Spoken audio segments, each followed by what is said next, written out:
let's make some Jesus sauce. You say to yourself, put about 2 tablespoons of olive oil, that's all I had left in that bottle, into the bottom of the bottom kettle.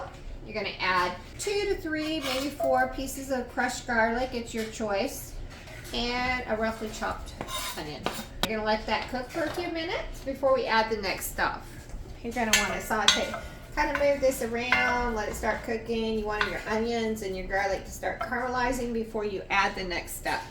Now you ask yourself, why is that called Jesus sauce? Well, long story short, I was making it for the first time because we lived in Vermont at the time, and I didn't want to go anywhere, and I needed some marinara sauce. So I thought, well, hell, I could probably make some. I probably have stuff here. So I looked up a recipe and I found it. In the recipe I got called for some of the ingredients I'm using, but not all of it. And it called for water, a 1/2 cup water. And I said to my husband, I said, hey, can you get me a 1/2 cup water? And he said, how about if I just give you have a 1/2 cup Merlot, red wine. Why don't you put that in there? And I said, well, that's a great idea. So that night when we served it to the kids, they were like, this is delicious. And we told them what happened. And they go, oh, Andy turned the water into wine. And he goes, no, Jesus did. And ever since then, it's been called Jesus sauce. It's a comical thing. We can be in the grocery store and one of the kids will go, hey, do we have the ingredients for Jesus sauce? Oh my God, everybody stops in their tracks, looks at us and goes, what's Jesus sauce? So that's the funny thing. Our family does not call anything marinara. We call it Jesus sauce. So let's make some Jesus sauce or marinara sauce. So I like to let it kind of get done because we're going to, at the end, we'll emulsify it with our immersion vision.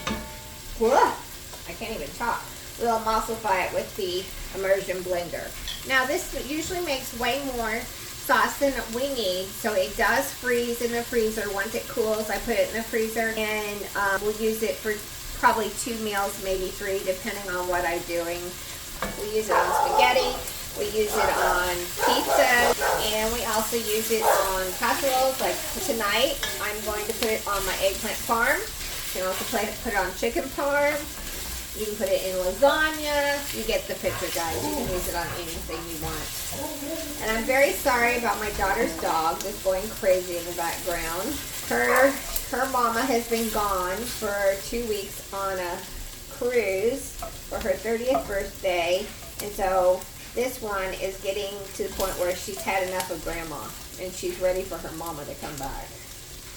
So she's driving me crazy. Okay. Kind of see it getting brown on the bottom. Turn your heat down if you feel like it's too hot and it's starting to burn your pan. You want your onions to cook. Okay, our onions are caramelized. So next what we're going to do is we are going to add our spices. So we're going to add 1 teaspoon of dried basil leaves. If you decide to use fresh, you're going to use 1 tablespoon. 1 teaspoon of oregano. Fresh oregano would be 1 tablespoon. This would be chopped up.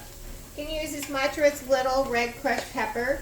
Anywhere from 1/4 to 3/4. I'm going to use about half.